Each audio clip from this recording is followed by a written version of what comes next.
I salute you. You all recognize that our office has been under lock and key for the longest time. The military and police just left our office yesterday, even when we ran to the High Court to order them to leave our offices. We had not gotten a decision and an order from the High Court. Today we come to you to address a few issues, mainly three. I want to talk about the rampant kidnaps and abductions of Ugandans. Fellow Ugandans, you heard General Museveni recently came out and actually admitted to sanctioning the extrajudicial killings of Ugandans, the kidnaps, the abductions, and the detentions without trial. You also, General Museveni, bragging about killing Ugandans and about keeping many of them in illegal detention. We condemn that in the strongest terms possible. And I want to remind all of you that we are still doubting that the days of Pandagari are back. The days of dreaded extrajudicial killings and disappearances of Ugandans. We have raised this issue with various organizations, and we intend to push on because this is unacceptable. This must not go on in this our country. I want all of you to know that according to our statistics, more than 3,000 Ugandans have been kidnapped. Many of our leaders, supporters, and close allies are living in fear. Many of them are in hiding, while as we speak, we know that by the end of this press conference, we are going to get reports of many more that are being kidnapped.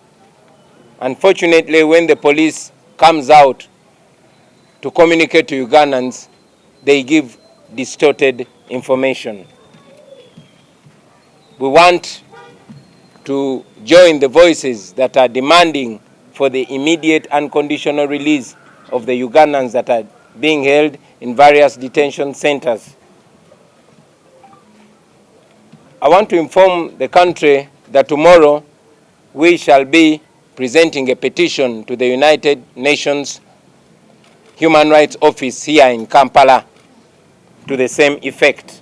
So want to call upon all the relatives, the friends, the sons and daughters, the parents, the families of all those Ugandans that are missing, the Ugandans that are being illegally held. Please join us as we take this petition to the United Nations Human Rights Office here in Kampala to raise our concern. This will be tomorrow at 10 a.m. Ladies and gentlemen, allow me to also raise the concern of the civilians that were arrested by the military and now are being tried in the court-martial. You've seen soldiers and security operatives arresting people. Imagine a situation when the army arrests you, tortures you, holds you incommunicado for weeks and sometimes months. And then later, after a lot of demand, a lot of pressure has been exerted,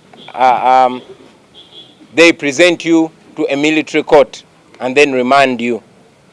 We disagree with that, and we are going to legally fight that. You are all aware that on the 30th of November last year, myself and my entire campaign team, we were rounded up by the military in the islands of Kalangala. I alone was airlifted by the military and dropped off at my house. But all our colleagues were detained. Many of them, particularly the close working associates of mine, were presented in the military court and charged with an offense that they purportedly committed on the 3rd of January this year. Just imagine that. They were arrested on the 30th of December 2020 and then were charged with an offense they purportedly committed on the 3rd of January 2021. These comrades include Nubian Lee, my singing partner for the last 20 years. They include producer Dan Magic, my music producer for the longest time. They include my close friend and head of our security, Eddie Mutwe. They include Sheriff Naja, my political personal assistant. They include a whole lot of young men and women that continue to be detained by the regime. Ladies and gentlemen, these are just a few of the names that are presented to you, but very many of them are being illegally held in prisons, having been illegally tried in military courts. We want to inform their relatives and inform the nation that we shall stop at nothing to fight for their rights. And indeed, we have petitioned the High Court to ensure that the military trial stops and they are either released unconditionally or they are presented in a civilian court. Now, that said, ladies and gentlemen, I also want to speak about the ongoing presidential election petition. You are all aware that on the 1st of February 2020, we filed presidential election petition number 1 of 2021, challenging the purported declaration of Museveni as the winner of the 2021 elections. We had concerns, the nation had concerns about our judicial system. Like we had been communicating to the nation that we went into this presidential election not because we had trust in the Electoral Commission, but we had trust in the people of Uganda.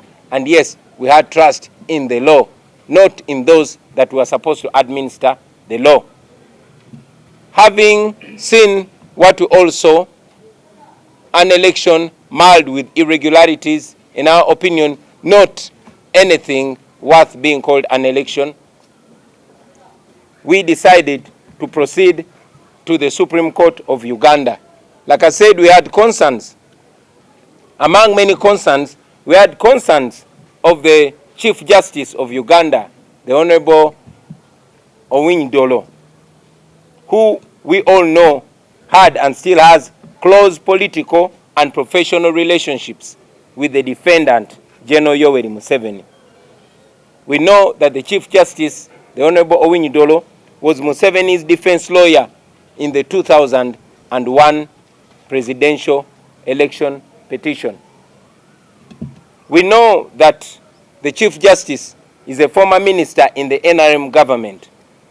But most recently, all of us saw the Chief Justice hosting the defendant and making statements. The Chief Justice went ahead and told the defendant that he had actually expected him to do some things in the capacity of President of Uganda in a space of a year from when they met. Now, this is a Chief Justice that has a presidential election petition on his table. But here he is hosting the defendant, hosting one party. Here he is asking for the defendant to do things in the capacity of a president, thereby clearly signaling that he had a predetermined mind about what would come out of the election petition. We know that many other justices of the Supreme Court, in particular, the Honorable Mike Chibita, who also has worked closely with General Museveni, who is a defendant in this petition. But with all concerns, ladies and gentlemen, we decided to give justice and to give the judiciary of Uganda a benefit of doubt. We proceeded to the courts. But I want to inform you, like I'm sure you've all been observing, that the judicial system, the Supreme Court of Uganda, us having gone to the Supreme Court with two intentions: either to get an annulment, either to get justice by having the Supreme Court analyze and indeed appreciate the evidence of all the wrongdoing, all the criminality, and all the illegalities in the election, and annulling the election. We had also hoped that if we don't get that, at least we will have this as an opportunity to expose the lack of independence of the Supreme Court of Uganda. The Supreme Court did not wait for us to expose them. They decided to expose themselves ab initio. You all are aware that we were blocked from filing our petition on a Saturday.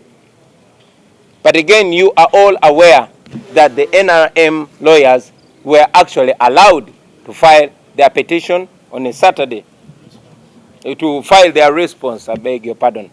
They filed their response on a Saturday when the Supreme Court blocked us from filing our petition on a Saturday. As you are all aware that I was held under house arrest for 11 days right from the day of election, and yet the law of Uganda provides that anybody that is aggrieved is supposed to file a petition in the first 15 days. It took the decision of the High Court of Uganda to free me from house arrest 4 days to the end of the 15 days. We worked around the clock and we filed a petition within that time. But as you are all aware that working under tough conditions, we indeed had to put more evidence and more grounds. And because it was provided for under the law, so we therefore decided to amend our petition. This was acceptable, and indeed there's precedent to that. In the previous presidential election petition of Amama Mbabazi versus Museveni, the presidential election petition was amended and it was accepted. We were therefore shocked that the Supreme Court of Uganda rejected the amendment to our petition. Why? Because we had brought even stronger grounds like the fact that General Museveni was not qualified to run for president and other grounds. The Supreme Court shamelessly rejected our amendment, which was legally justified. As if that was not enough, ladies and gentlemen, we brought evidence of house arrest. We informed the court that we were unable to pack all those facts and grounds in the first petition because I was clearly under house arrest, and it had taken the High Court of Uganda to free me from house arrest. And even if it had taken the High Court of Uganda, and even when they knew that there was precedent to the fact that one can amend a presidential elections petition, they blocked us from amending, therefore from bringing more firm grounds. That exposed the Supreme Court as biased and one-sided. We have been collecting evidence, and evidence continues to come in. Some of you journalists that have been following the presidential election petitions in the past, evidence has actually been, brought into court all the way into the hearing. But because our witnesses, many of them are on the run, many of them have been arrested and detained in prisons, while others have been abducted and held in military detention. Many of them are in hiding, but we were able to make every effort and reach out to them and get that evidence and get those affidavits. But alas, we presented that evidence to the tune of 250 more new pieces of evidence in form of affidavits. But as we speak right now, that evidence is with the High Court, with the Supreme Court of Uganda, but is still being rejected. I must inform you that in the case of Chiza Besigye versus Museveni in 2001 and also in 2006, evidence kept in being, admitted in the Supreme Court all through the hearing. We have not even started our hearing, but the Supreme Court is rejecting evidence. What is the reason? We strongly believe that the court is working on the orders of General Museveni. Like I said, many of our witnesses are on the run, many are in jail. This, our office, has been closed, and as you know, we've been addressing the media from my house because the military and the police has been camped here until yesterday when it was the apparent deadline of submitting more evidence, and that is when they left.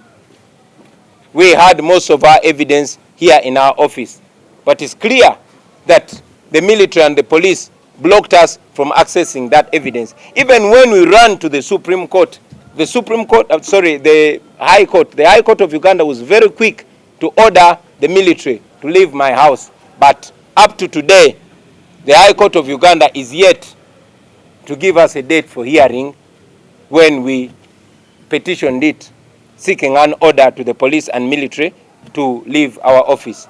The police and military left on their own volition. But we think that the Supreme Court is in a conspiracy. For example, I must also cite this.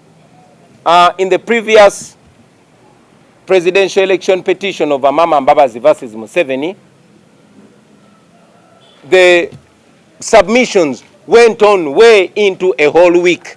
Lawyers would submit orally, verbally, and the nation, the population, the world was able to follow. But because the Supreme Court knows, in my opinion, that they would be put to shame, that this case will expose them to the last, the Supreme Court decided to reduce the hearing of this case to only 30 minutes. You can imagine that the previous presidential election petition submissions went on for a whole week. But now the Supreme Court is saying we can only submit for 30 minutes. We think that is an effort to keep the nation, the population, and the entire world in the dark about this case. And we reject that also. The Supreme Court, ladies and gentlemen, we think wants to turn justice into a mockery. And we as a National Unity Platform reject being part of that. Therefore, we want to put the Supreme Court on notice that if this persists, we are not going to be part of that mockery of justice. Like I've mentioned, we have questions about the Chief Justice, the Honorable Owing Dolo, having been a former Museveni minister, having been a former Museveni defense lawyer, and also we have seen voices and indeed pictures suggesting that the Chief Justice has been meeting General Museveni on a regular basis. And we believe that within the law, that is wrong. And therefore, we want the Chief Justice not to be part of this hearing. Not just the Chief Justice. There are other justices of the Supreme Court. People like the Honorable Mike Chibita, who we all know was a private secretary for legal affairs in Mr. Museveni's office for 7 years. We also know that the Honorable Ezekiel Muhanguzi is a relative to General Eri Tumwine, a person that the national and international community has castigated for abusing human rights, a very, very powerful regime apologist, has a relative who is going to determine the fate of his boss. So we join all voices that are demanding for them to excuse themselves, to recuse themselves from hearing this case, because we do not expect any justice from them. We also, like I said, put the Supreme Court on notice, well noting that there is precedent to the fact that evidence has been adduced all through the hearing, and we fail to understand why the Supreme Court rejects the evidence that we are bringing before it. We went to the Supreme Court to seek justice, not injustice, and we expect them to be partial. We expect them to conduct this trial in a just manner. Therefore, if that is not reached, if these obviously biased justices of the Supreme Court are still in this case, if our evidence, which is already in the Supreme Court, but they are still refusing to admit it, if they continue to block us from presenting evidence, if they don't accept the clear evidence to them, then we shall have no option but to withdraw from their court.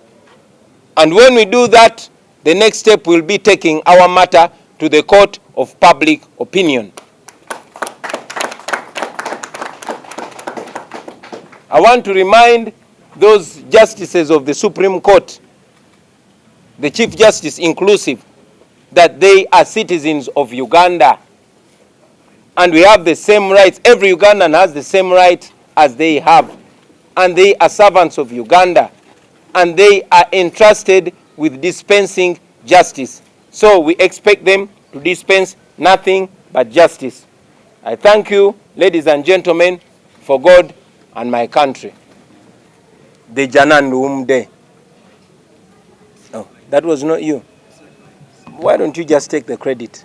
It was a really noble question.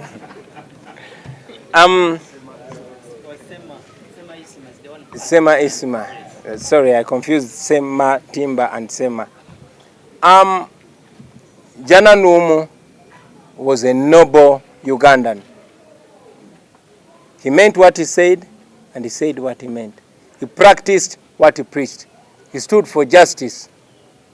He stood for decency. He stood for freedom. He lived for freedom. He lived for justice. And indeed, he died for justice. On a day like this, I would just call for a reflection. Most importantly, for the religious leaders in Uganda. The religious leaders are supposed to be representations of God, representations of the Word of God. But as we have seen in the recent past, many religious leaders have indeed turned into religious dealers. They don't care what happens to the people. In the face of rampant murders, in the face of grave injustice, they are asking the people of Uganda to stay silent and suffer silently. In fact, die silently. Janani Luwum lived in the days of Idi Amin Dada, a regime that we are told, many of us were not born yet, we are told that it was extremely brutal. It can only be compared to the Museveni regime, but in my opinion, the Museveni regime is many, many more times more brutal than the Amin regime. He was killed for the truth. It is sad to see that many religious leaders today fear Museveni more than they fear God. I call them to reflect on the life and the example of Janani Luwum. If you look behind you, dear journalists, you'll see that we painted his face on our wall. That's the least we could do to commemorate him. But to remind all of you religious leaders that God is more powerful than Museveni. In the holy books that we read, there were kings, fierce kings like Nebuchadnezzar, fierce kings like Pharaoh, fierce kings like Herod, but they all succumbed to the mighty power of God. So we celebrate him, and we call upon you religious leaders to emulate his example. It's on that note that I also want to thank and appreciate the religious leaders that stood for the truth. And many of them, we believe, died for the truth because their death is still questionable. So on a day like this that we celebrate the life of Sheikh Mozata, a very outspoken religious leader who died under suspicious circumstances. It's on a day like this that we celebrate the life of my clan brother, now the late Bishop Kagwa of Masaka, who was very outspoken. He lived for the truth, and we are convinced he died for the truth because he died under very suspicious circumstances. Who said that the Chief Justice cautioned us about media involvement and was wondering if it will not affect the case. Of course, there must be media involvement. We are conscious not to violate the sub judice rule. But this, in many ways, is a case of public interest. This is a case where Ugandans, many millions of Ugandans, have a stake and an interest. They went to the polls, they voted, by their will was usurped, and therefore it is in their interest to follow. And we are convinced that the Supreme Court is not giving them that opportunity, but we are insisting that the people must get that opportunity. We believe that it does not break any law for the public to be interested and indeed to keep a keen eye on the proceedings in the Supreme Court. And finally, our sister there, and if I didn't get your question right, maybe you'd kindly repeat it. You say we go to court to win or lose. I did not get the last bit of your... maybe I'll put it more clearly. If we don't get justice in the Supreme Court, or if we see that the Supreme Court is actually not up to giving the people of Uganda justice, we shall go to the court of the people of Uganda. Now this has this is a very relative approach. The people of Uganda, like I've said in the past and I'm saying now, they shall have the final say in the matters of their destiny. Many things can be resolved in that line. And moving forward, we shall guide on various ways. But we have not crossed that bridge now because the Supreme Court still has a window. It still has an opportunity to make good of its name. Mbyogende mu Luganda.